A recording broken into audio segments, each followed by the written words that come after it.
Okay, so you said you're a friend of Donald Trump, and do you agree with his economical policies? Because now I don't want to talk about Donald Trump. You can go talk about whatever you want to talk about. I want to talk about what I know about.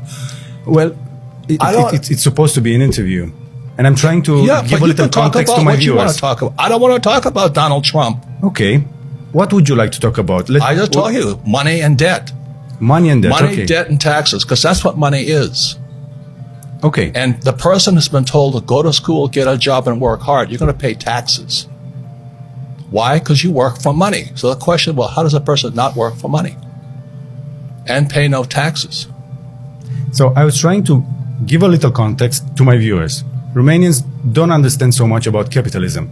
And from what I'm reading and what I'm learning, most of Americans also, they shift from understanding capitalism as freedom to thinking of it as in a bad way.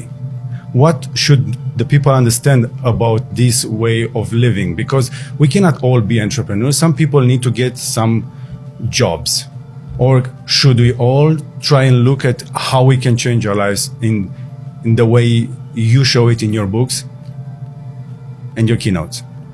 It's up to the person. It's up to the person. It's a free choice. You want to be an employee, you choose to be an employee. You want to be an entrepreneur, you choose to be an entrepreneur, but you've got to study. They're two different people. What you have to study is different. Mentally, emotionally, and spiritually, they're different people. An entrepreneur is extremely different than an employee. But it's a different study. The trouble is our school system trains us to be employees. Go to school, get a job, work hard, save money, pay your taxes, get out of debt, and invest in the stock market. That makes you poor. You've had the chance to be taught early. You've been challenged early. Most people don't get that chance. Where should people start? Question the saying I just gave you. Go to school. What do you learn about money? The fact that you just told me that you need to go to get a job to have money. But I didn't say that. You said that. I said that. This is what we've been told. Yes, so go to school, get a job. Question that. Okay. So if I'm starting to question that, if a young person is looking at us and they say, okay, I'm ready to challenge that, what do I tell to my father? Okay, I'm not going to school anymore. I didn't say that. You said that. I said that, of course. I just said question it. What's wrong with getting a job? I went through a job to understand how the system works, but I'm not sure if it works to anyone. What's your opinion on that? I thought you read Rich Dad, Poor Dad. Of course, but not everyone has done so. So I was trying to... And what is lesson number 1 in Rich Dad, Poor Dad? Rich people don't work for money. And so when your school system says you get a job, what are you doing? You become a slave. You work for money. Exactly. And what's wrong with working for money? That it makes you come back to work and you become a slave. You pay taxes. And you pay taxes, of course. And then they tell you to save money. Why would you save money when they're printing money? Everybody's printing money now. Why would you save money when they're printing money? I know you don't save money. You're building businesses. Why would you save money when they're printing money? Because you didn't, I don't know. Because that's what you've been told to do. Of course. So question that. You see, if you cannot think, I cannot help you. I questioned all that. Why would I save money when they print money? That's what happened in 1971 when President Nixon took the dollar off the gold standard. They can print as much as they like. Then they tell you, so that you go to school, you get a job, you become an employee. You pay taxes because you're working for money. Then they tell you to save money. Do you know why they tell you to save money? I don't know. Because the system of banking, it's nothing to do with communism or capitalism. It's the banks run the world. the rich run the world. They don't care if you're communist or capitalist. So when you save, so let's say you save $1 US or €1, 1 yen, the banking system can lend out 10. So the entire system is called the fractional reserve system.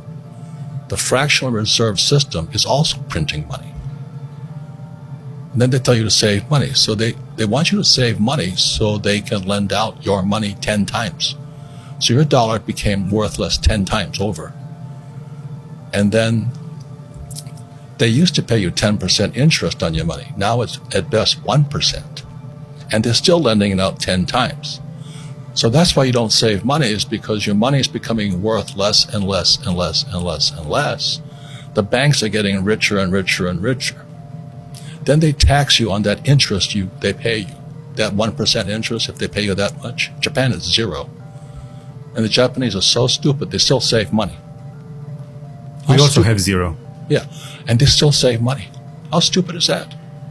So that's what I would question. So how come that happens? Now, if I borrow money, guess what? Do I pay taxes on debt? I guess no. Why is that? I know This is what I'm saying, okay? Question everything. Okay. So when they lend out money, that's how money is created. Money is debt. How do you store value then? Because we all work and we have, let's say, a lifespan of when we are productive, and then comes retirement, and you retired early. Because I don't follow the go to school, get a job, work hard, save. See, that's hypnosis. They hypnotize people into being employees who will work hard, pay taxes, save money, get out of debt, and invest in the stock market. Until you question those sayings, those words, you'll be a poor person. So when they lend out, why is debt tax-free? I don't know. Because that's how money is created. And so the banks love it. They love people who borrow lots of money. So how do I get rich? I borrow money. And I buy assets with it. The poor person borrows money and buys liabilities like purses, cars, houses, and they get poorer and poorer and poorer. But I use debt. I borrowed $300 million after the crash, dollars. In 2000, by 2010, I had borrowed $300 million to buy real estate. That made me rich. And the interest rates kept coming down, so that my cost of money kept coming down. And so everybody else is saying, oh, you should get out of debt. You know why? Because they don't question the hypnosis they're under. You've been hypnotized to work hard for money, to save it. The fractional reserve system prints it. And then you pay taxes after taxes. So I have all this debt, and I get rich.